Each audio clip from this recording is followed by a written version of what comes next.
حبيبي أنا قلبي ودعني، انت عامل فيا ايه؟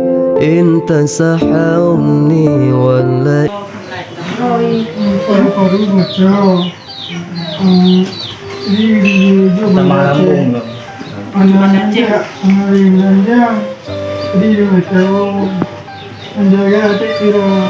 Jaga adik di Ro. Kau di Ro kan benda Aceh eh? Oh di mau sakit Cundia di Ro kan? Oh,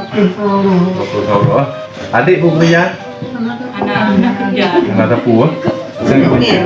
Jadi karena anak ekonomi, oh anak biaya kerja pendampingan benda Aceh, jadi boleh kan? Nah, kemahnya emang cebuk kan? Betul. Mentah lalu kemah aja? Sekali.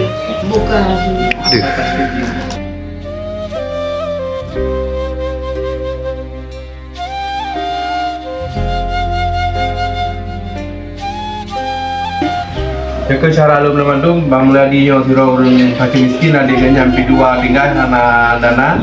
Nyomari kita nyo tak bantu baju-baju apa dan verify untuk bayar pendampingan dengan Banda Aceh. Insyaallah anda akan lakukan komunikasi dengan Kak Nur Husin untuk bisa mungkin tempat singgah di rumah singgah Kak Nur Husin yang dipilih Kak Nur Husin di Mulai Taring.